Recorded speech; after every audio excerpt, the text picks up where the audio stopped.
Al-Quran juga apabila berinteraksi dengan manusia, bukan saja ayat ya ayyuhallazina amanu diturunkan, wahai orang-orang yang beriman, tetapi ya ayyuhan nas juga diturunkan, wahai sekalian manusia. Dan Islam apabila menurunkan Al-Quran ini adalah satu kitab yang boleh kita kata kitab universal. Dia bukan hanya address kepada penganut dia saja. Dia juga address kepada orang yang berurusan dengan orang Islam. Bagaimana kita nak berurusan dengan orang bukan Islam? Maka itulah ayat ya ayuhan nas, wahai sekalian manusia. Bukan hanya untuk Muslim, orang Islam sahaja. Jadi apabila kita ada urusan dengan orang yang bukan Islam ini, ada orang bukan Islam yang negaranya bukan tak sekali dengan negara orang Islam. Umpamanya kalau kita tengok di zaman Nabi SAW, waktu Nabi mewujudkan kota Madinah, sewaktu itu ada dah kerajaan Rom. Sudah ada dah kerajaan Parsi.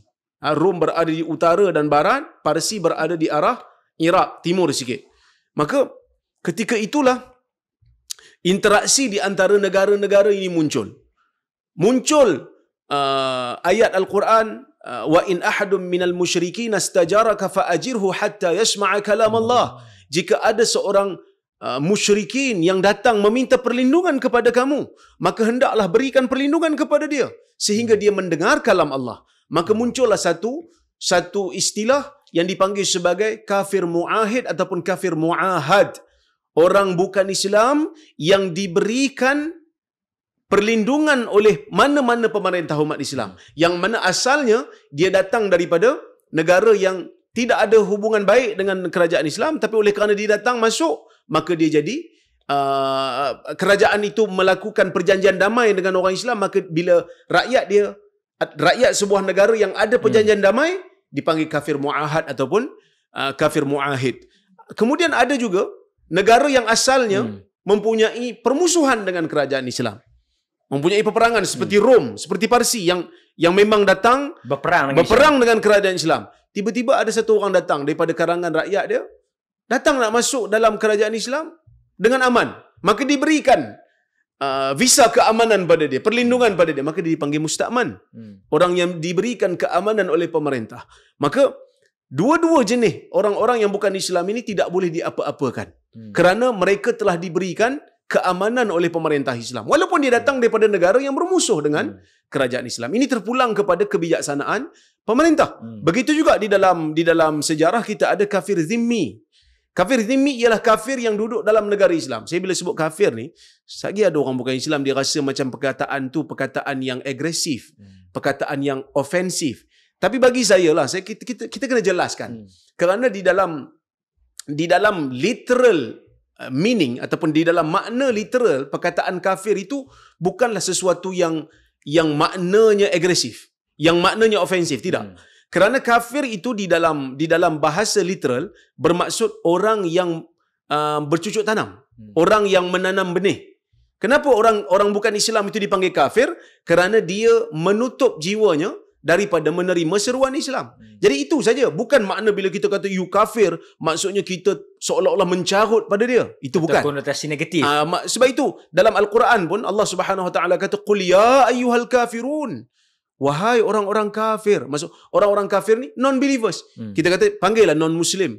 Janganlah panggil kafir. Sama je. Dalam bahasa Arab kafir, dalam bahasa orang putih non-muslim. Jadi itu adalah satu istilah yang kita kena bagi tahu kepada orang bukan Islam. Dia bukan satu istilah yang ofensif. Dia bukan satu istilah yang menghina, tetapi nak menyatakan hakikat. Kalau kita kata tak naklah, kita tak mau panggil you kafir, kita tak suka you panggil I kafir, you panggil I non-muslim. Sama je. Seperti mana kita tak suka perkataan babi, khinzir, kita lebih kepada khinzir. Kedua-duanya merujuk kepada haram yang sama. Dengan non-halal lah. Sama je, dua-dua itu haram bagi orang Islam. Babi dalam bahasa Melayu, khinzir dalam bahasa Arab. Tapi kalau babi ni memang dianggap sebagai satu perkataan yang agak keras lah, ofensif, kerana kehidupannya, baunya dan rupanya. Tapi perkataan kafir itu adalah perkataan yang literal meaningnya perkataan yang tidak ada ofensif langsung. Petani. Ya?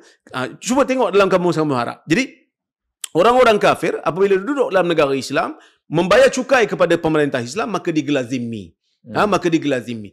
Kafir zimmi ini pun sebenarnya diberikan perlindungan seperti mana Nabi SAW memberikan perlindungan kepada orang Yahudi.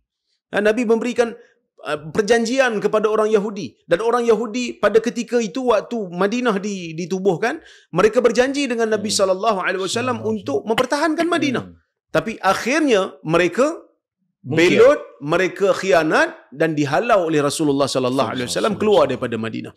Jadi ini apa yang ada di dalam sejarah Islam. Tetapi hari ini antara pengkaji-pengkaji moden seperti Syekh Yusuf Al-Qaradawi, dia cuba untuk membawakan satu lagi istilah, iaitu dipanggil al-muwatin.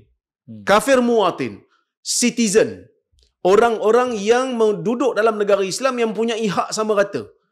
Maka itu adalah istilah baru yang dibahaskan oleh para fuqaha moden, kerana mereka beranggapan istilah muahid ke, musta'man ke, zimmi ke, ini bukan satu istilah yang kita tidak boleh untuk ubah. Sebaliknya ia adalah satu istilah yang sangat berkaitan dengan geopolitik. Oleh kerana sekarang ini dalam negara umat Islam tidak dibezakan hak zimmi dan juga Muslim, maka dia kata lebih baik kita namakan dia sebagai muwatin, warga negara, bukan lagi sebagai zimmi. Kerana zimmi itu dia ada hukum-hukum yang dia macam tak sama hak dia dengan umat Islam yang duduk dalam negara Islam. Itu di antara perbahasan moden pada hari inilah. Wallahu a'lam. Jadi kesimpulannya dalam konteks Malaysia ni kafir yang orang-orang kafir atau non-Muslim ni macam mana? Bagi saya dia nampak macam muwatin lah, kerana hak yang sama, mengundi pun boleh, kalau buat jenayah kena hukuman kan. Jadi lebih kepada muwatin lah kalau kita tengok dalam perbahasan ulama moden semasa. Kalau kita tengok zimmi tak boleh dilantik sebagai pemimpin kan? Ya, tidak boleh. Tapi kita tengok mungkin kita lebih kepada yang Dr. Itu sebab itu Dr. Yusuf Al-Qaradawi dalam kitab dia membahaskan Al-Muwatanah tu, dia bahaskan, dia kata sudah ada sedikit perbezaan dari sudut geopolitik itu.